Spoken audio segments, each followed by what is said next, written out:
Please share the first time you received the news of Olivia's condition and help us understand the journey that you went through until the time of her birth. Everything was going fine for the first few weeks, and when we went in for our 20-week ultrasound, it was actually 19 weeks, the technician was having some trouble, and she wouldn't really tell us why. All she would say is that she couldn't see the kidneys and she couldn't see the bladder. And so we only expected to be meeting with a, what do you call it, a geneticist, and they would do we had signed up for pre-screening. Yeah, and so we were gonna have an appointment with that lady, and then they were gonna do another ultrasound with more in-depth technology. They could see more. So we were expecting to hear news whether our baby had possible Down syndrome. Yeah. But it didn't end up that way. And so the doctor came in and she looked at us and said they couldn't find the kidneys. It was a possible small kidney there, but they didn't know for sure. It could be an adrenal gland, and that because there was no kidneys, the baby was not producing enough amniotic fluid. So it was hard for them to see, and then too, the baby would not develop her lungs. And we also found out at that appointment that our baby was a girl. And then she said, this condition is basically fatal.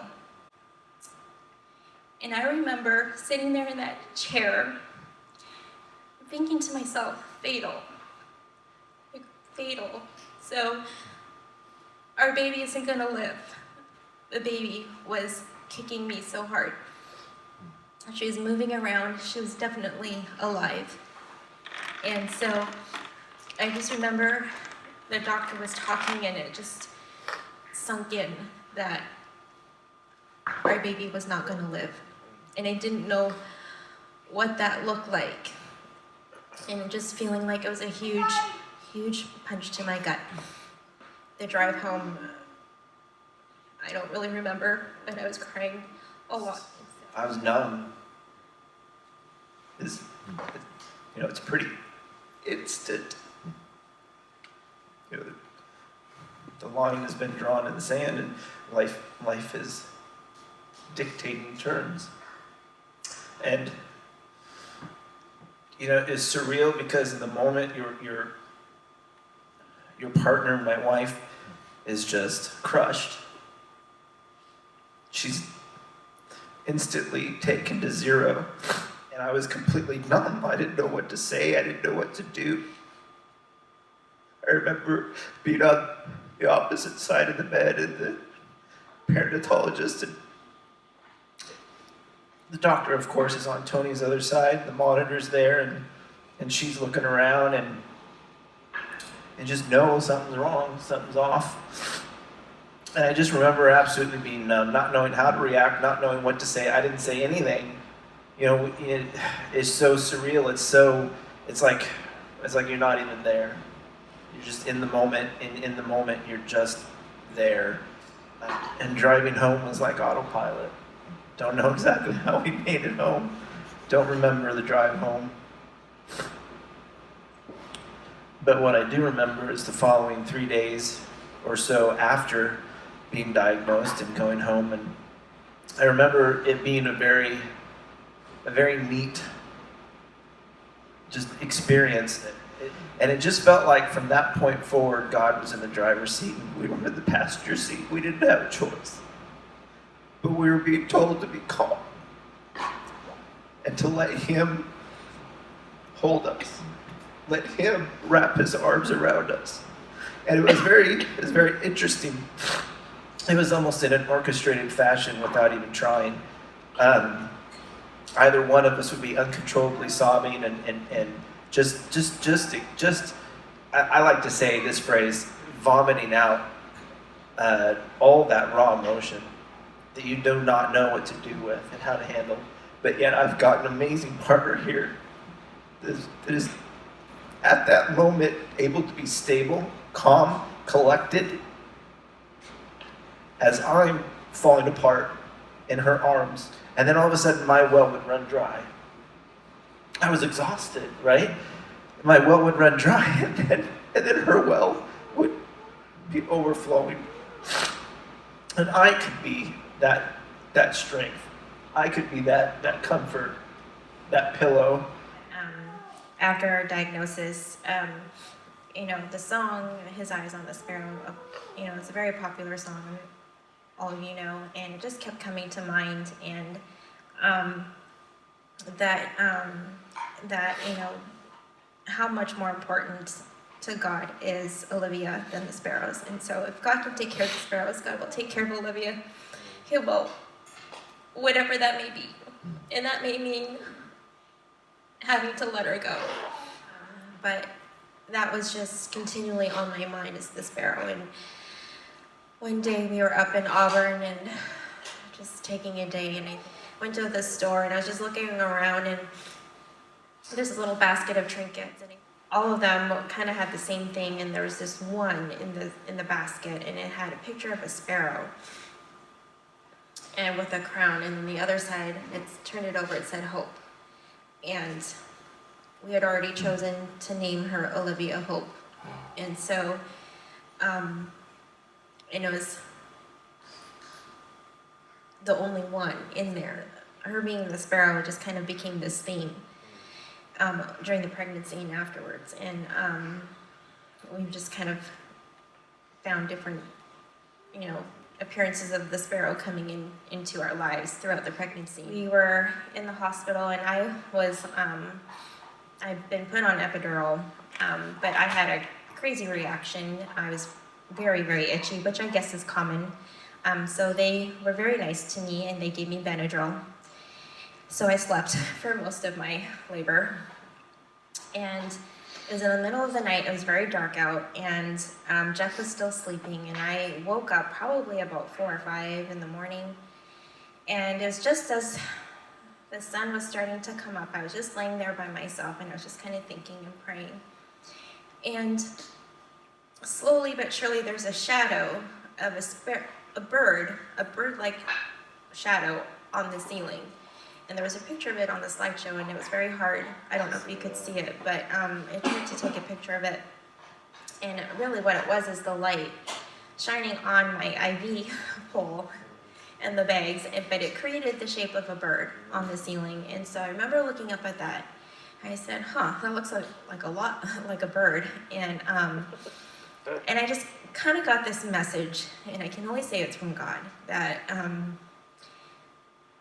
a peace in knowing that we had to let her go home. We didn't know if she was going to be born alive or what was going to happen, but there was just a sense of peace that I knew that she was going to go home that day.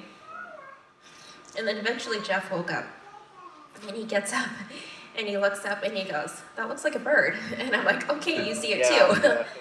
And I think that was just kind of the moment where we felt and we knew, regardless of what happened, that we had to completely surrender her. And Give us some details of Olivia's birth, as far as what time was she born? Yes, so it was roughly, it was early Saturday morning. At around 7 o'clock, they came in and examined me again and basically said I was ready for delivery. It was about probably a little bit after 8 o'clock. We were in the delivery room. They did another quick ultrasound, and they told us that she was still alive. And so I started pushing, and it was very quick. I only remember really pushing 3 times. So I think by 8:15, because I remember the clock was right in front of me, 8:15, I was starting pushing. By 8:27, she was out.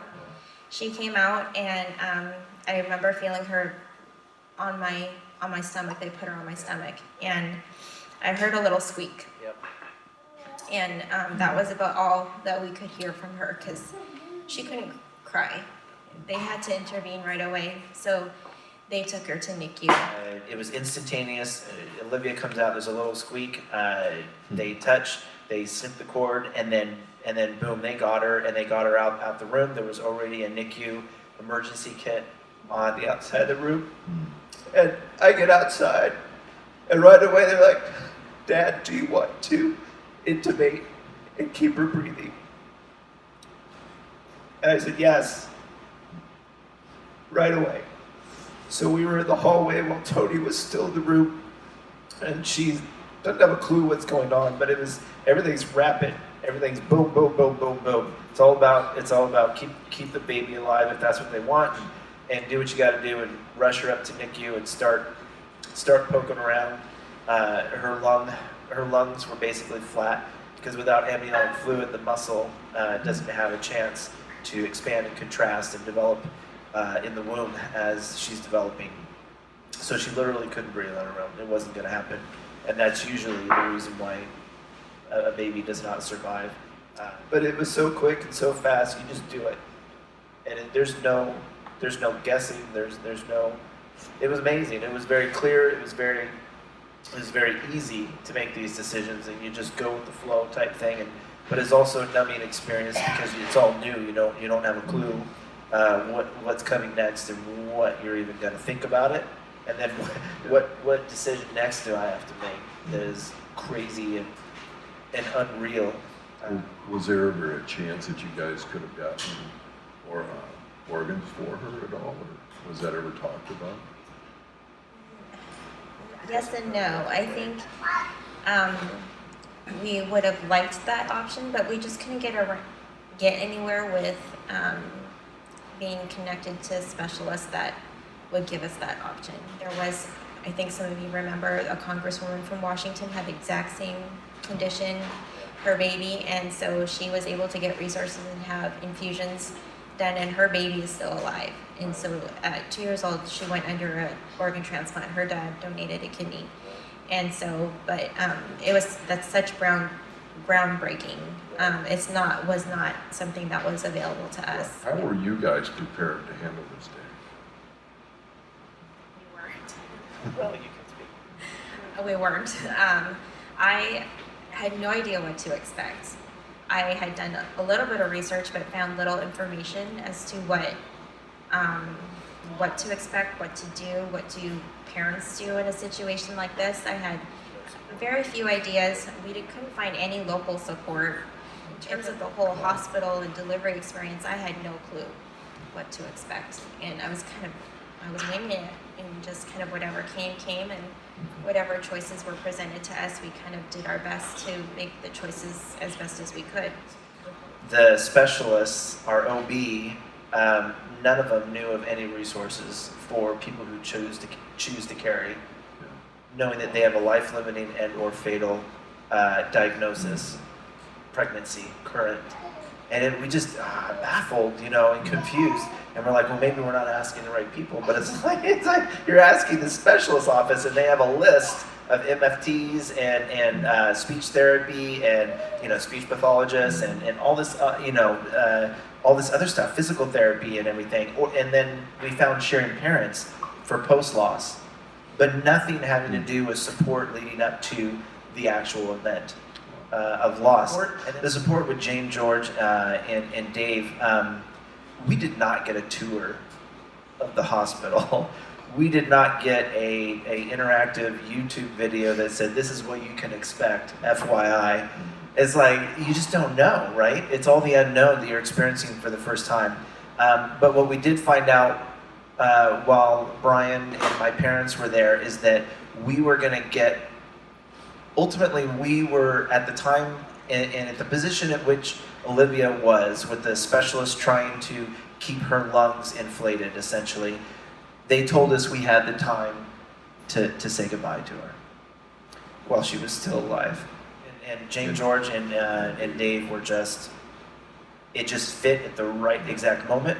And when Brian made that call, they got in the car and they were there for us. And that's God too. It's like he's a pastor of a church, this church he was at the time of, well over 400 congregation or higher maybe at that time, I don't know. But you just know, how busy a pastor is. And it is so random that it's like, that's God. There's God. It's like it slaps you across the face, and it's amazing when he shows himself to you. and he says, "Here I am." And he just, it was amazing. And Dave and Jane did an amazing service to us just by being there. Dave married us in the Rose Garden in downtown Sacramento, across from the convention center in 2008.